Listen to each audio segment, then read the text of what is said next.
Yes.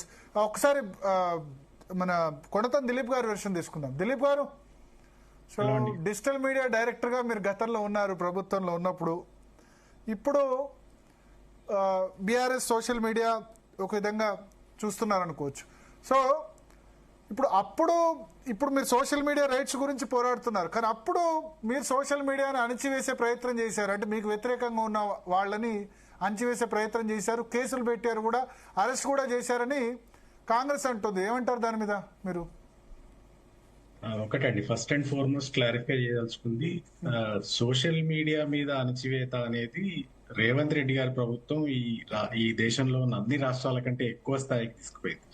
ఇదివరకు ఎప్పుడు అణచివేత జరగలేదని కానీ, ఇదివరకు ఎప్పుడు కేసులు పెట్టలేదని కానీ నేనేమి ఇప్పుడేం అబద్ధం చెప్పుకోవట్లేదు. డెఫినెట్ గా గీత దాటిన వాళ్ళ మీద గత ప్రభుత్వాలు కూడా కేసులు పెట్టినాయి. అయితే ఎట్లాంటి పోస్టుల మీద కేసులు పెట్టారు అనేది చర్చ. ఎందుకంటే ఏ రాజకీయ పార్టీ అయినా విమర్శని సహించే స్టేజ్ లో లేదు వాళ్ళు, అది వాస్తవం. ఇంతకుముందు శరత్ గారు చెప్పినట్టు రూలింగ్ పార్టీస్ అన్ని కూడా ఇంటాలరెంట్ గా అయిపోయినాయి, క్రిటిసిజం తీసుకునే అది లేదు ఇప్పుడు వాళ్ళు. కాకపోతే గత ప్రభుత్వంలో పెట్టిన కేసులు ఎట్లాంటివి, ఏ రకమైన పోస్టుల మీద కేసులు పెట్టినారు, ఇప్పుడు వేటి మీద పెట్టినారు అనేది డెఫినెట్ గా ఆ చర్చ మాత్రం జరగదు. ఉదాహరణకు కేసీఆర్ గారి మీద చాలా అంటే చాలా అబ్యూజివ్ గా పెట్టినప్పుడు పోస్టులు డెఫినెట్ గా గత ప్రభుత్వంలో కూడా కేసులు పెట్టినారు. ఇప్పుడు ఎంత హాస్యాస్పదం అంటే, నేను కొన్ని ఇప్పుడు లేటెస్ట్ గా మీరు వాళ్ళ చర్చ నల్లబాలు మీద పెట్టిన కేసుల మీద పెట్టినారు కాబట్టి అవే చెప్తాను. ఇంకా వేరే అన్ని 100 కేసులు అవన్నిటి గురించి వాళ్ళు మాట్లాడుకోలేం. కానీ ఓన్లీ నల్లబాలు మీద పెట్టిన కేసు ఏంటంటే, BRS party official Twitter handle మీద కాంగ్రెస్ ప్రభుత్వంలో కమిషన్లు తీసుకుంటున్నారు, 20% కమిషన్లు తీసుకుంటున్నారు అని ఒక పోస్ట్ పెడితే, ఆ పోస్ట్ నా అబ్బాయి రీట్వీట్ చేసినాడు. అంతే, అంతకుమించి ఏం చేయలేదు ఆయన. జస్ట్ రీషేర్ చేసినాడు, తన సొంత పోస్ట్ కూడా కాదు. దానికి కేసు పెట్టినారండి. నాకు తెలిసి స్వతంత్ర భారతదేశ చరిత్రలో రీట్వీట్ చేసినందుకు కేసు పెట్టిన మొదటి ఉదంతం. సరే, 20% కమిషన్ అంటే సార్ ఇక్కడ శరత్ గారు ఒక్క నిమిషం, శరత్ గారు ఒక్క నిమిషం చేశాక మీరు చెప్పండి. సారీ దిలీప్ గారు ఇక్కడ ఇంటర్ఫియర్ అవుతున్నారు, మీకు రిమైండ్ చేస్తా ఒక్క నిమిషం.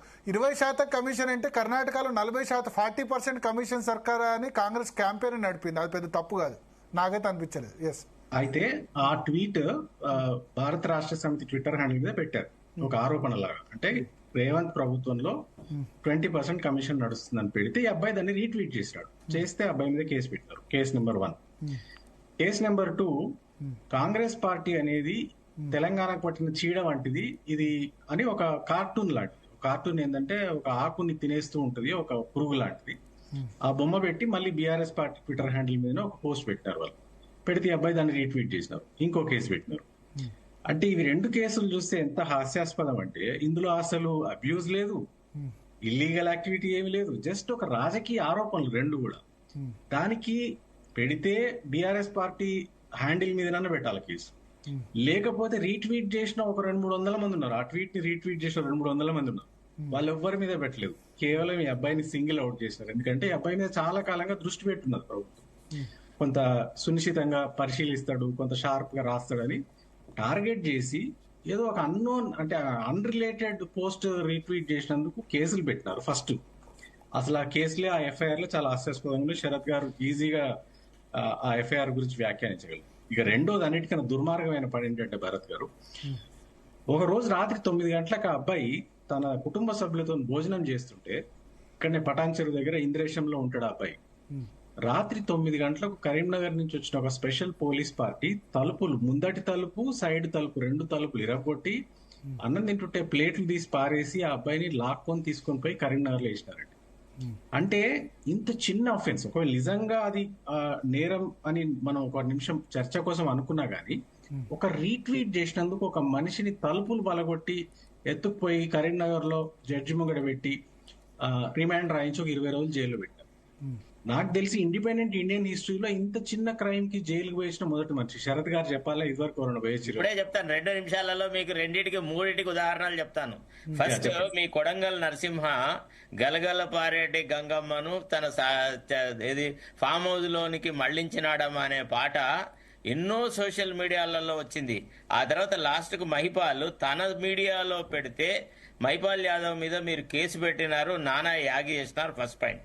తర్వాత Arrest అయ్యి రేవంత్ జైలుకి రెడ్డి పోయినాడు సార్, అనేది important, మీరు sir. మీరు మాట్లాడటం నేను చెప్తున్నది అభ్యంతరం మీరు- పెట్టలేదు. మీ మాటలు నేను ఒకటే చాలా మాట, సావధానంగా ఒకటే విన్నాను, మాట, మీరు మళ్ళీ కూడా వినాలి. పెట్టరు కానీ మనం రేవంత్ రెడ్డిని ఏ స్థితిలో అరెస్ట్ చేసాం సందర్భం సార్? ఏదైనా ఉందా?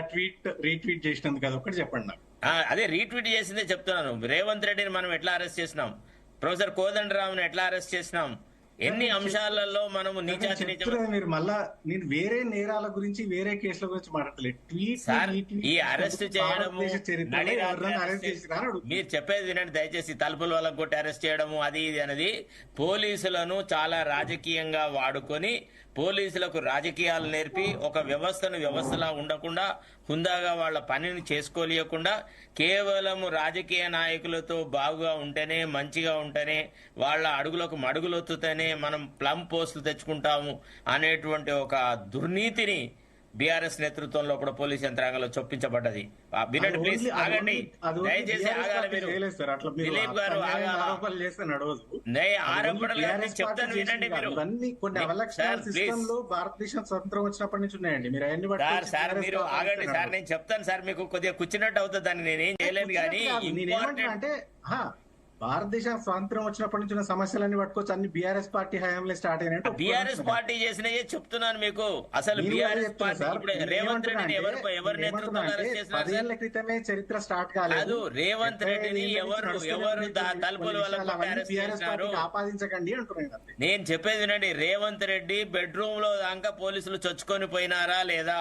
నేను చెప్తున్నది సోషల్ మీడియాలో రీట్వీట్ గురించి. మీరు వేరే నేరాల కాదు, మీరు సోషల్ మీడియా పట్టించకండి. మీరు ఏమన్నారు? సోషల్ మీడియా కార్యకర్తను భోజనం చేస్తుంటే అదేని.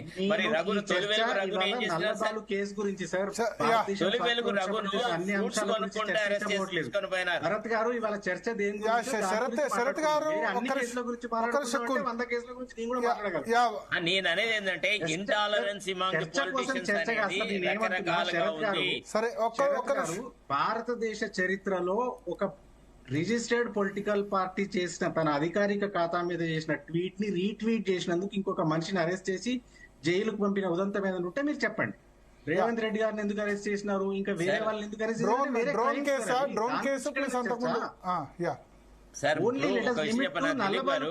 Dilip garu, you may not have direct knowledge about those incidents, but I have direct knowledge about those things because I participated in the entire episode. I participated in a different capacity altogether. మీరు ఒక పేరు మోసిన lawyer, మీకు 1000 కేసుల గురించి అవగాహన లేదని నేనేమంటే చర్చకు పరిమితం అవ్వమని అంటున్నాను. చర్చకి పరిమితం అవుతున్నాను. మీరు చాలా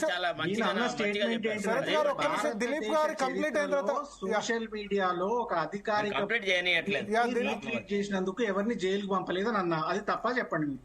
మీరు కంప్లీట్ చేయనిస్తే నేను మాట్లాడతాను. ఇక్కడ రెండు వైపుల నుంచి కరెక్ట్. ఒకటి ఏంటంటే దిలీప్ గారు ఏమంటారంటే సోషల్ మీడియా కేసులో ఈ విధంగా దుర్మార్గంగా ఎవరిని అరెస్ట్ చేయలేదు అని మీరంటారు. శరత్ గారు మీరంటుంది ఏంటంటే తలుపులు బలగొట్టి